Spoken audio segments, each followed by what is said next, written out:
Hey everyone, I'm Coach Hannah, and today I'm going to give you guys a update and a little story time of the most recent race that I ran and how I got a PR. Alright, so the race that I ran, my most recent race, that was a half marathon. It was a local race in the place that I live. It was the previous weekend on Saturday, March 9th. And yeah, I happened to get a personal best in that race, or personal record also in the half marathon. My previous time was 1 hour, 38 minutes, and 39 seconds.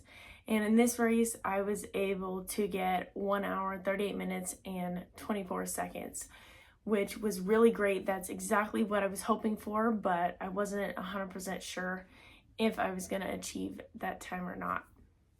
So basically what I did to prep for the race is about 2 days before the race, I started drinking a lot more water and carbo loading, so eating more carbs the night before the race.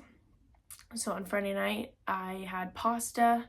I also had chicken breast as well with the pasta, so to also get some protein in. And then the morning of the race, so my race started at 7:30 in the morning, and what I usually do, I usually wake up at 5 a.m., so 2.5 hours before the race to drink some water and eat breakfast. Before my races, I usually always eat oatmeal with some fruit and a little bit of almond milk as my breakfast, so to get those carbs in, because the main thing that is fuels your body during races is carbs. So it's super important to get those carbs in. And then I got to the start line about 45 minutes before. Inflatable. Hey everyone, Coach Hannah here. It is currently 7:23 a.m. Saturday, March 8th. I'm running the Lake Sammamish Half Marathon. Let's head over to the start line. Woo! The race started 7:30 in the morning. Unfortunately, it did rain the entire race, but it wasn't too bad. It was like perfect temperature for racing, like 40s.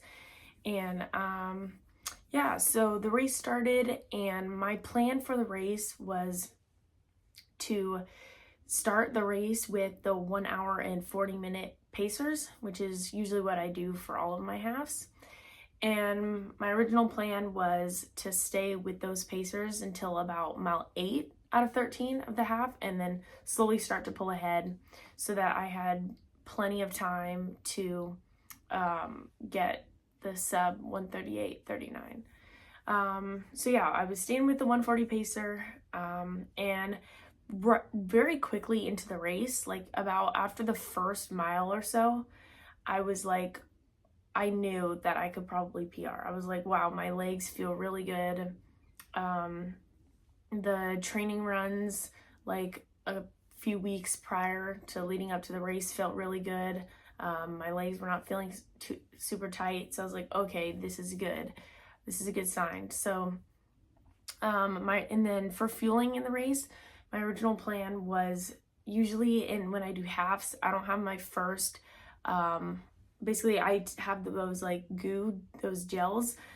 So I wasn't planning on having one until mile 6, because that's usually when I start fueling in half.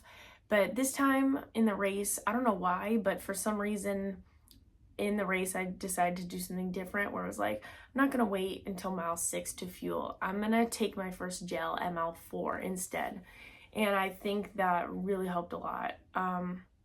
Because normally in races, I would just wait until I started feeling like, okay, I need to fuel, but I've learned recently that if you wait until you feel like you need it, then it's too late. You need to start fueling before you think that you need it. And so I started fueling at mile 4, and I was just slowly eating that gel from like mile 4 to mile 7. Yeah, and my legs felt really good, and I used every single aid station. I got electrolytes and water from those stations, and then once I got to mile 8, my plan was to slowly start pulling away from the pacers. So when I got to mile 8, I actually asked the pacers, I was like, hey, like, do you guys know, like, are we exactly on pace for an hour and 40, or are we like a little bit ahead? And they said we're 30 seconds ahead, which would be 1:39 and 30 seconds. So I was like, okay, awesome. And they asked me like, oh, are you going for like sub 140? I was like, no, I'm trying to go like sub like 138, 39, or sub 139, around there. And they were like, okay. So I once I finished talking to them, I started pulling ahead of the pacers. And then I ran into this girl who was running. She was about 20 feet ahead of me. And she turned around and she was like, hey, I heard you're trying to go like sub 139. And I said, yeah. And she said, me too. Let's run together, which was super cool. I've never met someone like that in any of my races before. So that was cool. And so we decided to run together, and she had like one of those pretty fancy Garmin watches, whereas I just have an Apple Watch.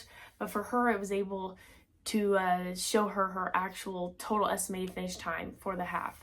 So we were able to use her watch to be like, okay, are we on pace to get the PR, or are we not? So we'd either speed up or slow down based on that. And then we ran together from mile 8 to about 11 and a half. And I was still like consistently fueling during that time, using every single aid station. And then once we got to 11 and a half, she was like, hey, my legs, like, I just can't keep up anymore, so I'm gonna drop off, because she had a big race the previous weekend. So she dropped off, and she told me, she's like, hey, just maintain the current pace we're running at. If you do, you'll PR. So I'm like, okay, awesome. So basically, at the whole last part of the race, from mile 11 and a half to 13.1, I was running pretty much completely alone, and just hoping that I was staying on pace to PR, because I was looking at my Apple Watch and looking at my current mile paces, but I wasn't 100% sure if I would get sub 138.39 or not. But yeah, once I was close to the finish line, like hit mile 13, then I started picking up the pace. And yeah, once I crossed the finish line, I did not know that I had a PR until I looked it up on my phone, which was cool. And I actually ran into the girl that I was running with at the finish line, and we exchanged numbers, and we're probably going to start running together now, which is great because for a while I've been looking for a running buddy. So that was pretty cool. Go Hannah! Go Hannah! Go Hannah! Go Hannah! Woo! So yeah, that was the story of how I PR'd and ran what was probably the best race of my entire life.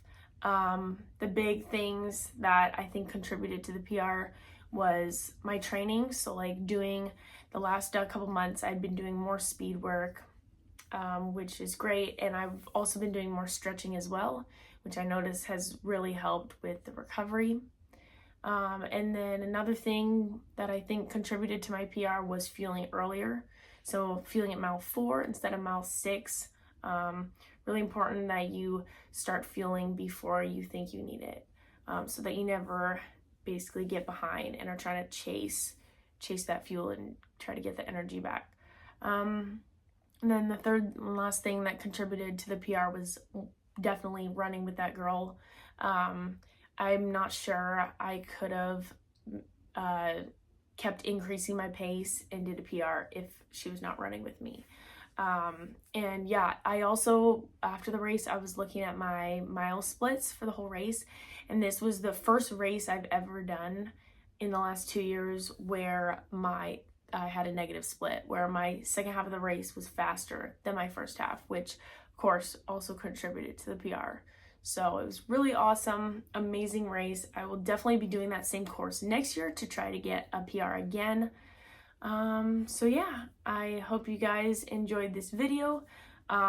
This last week I have been taking some time to recover from the race, but I'm now about to start resuming my full marathon training again. And that's my next race, which is going to be June 8th. So Stay tuned for my full marathon training, weekly update videos, and stuff like that. So yeah, I hope you guys enjoyed this video.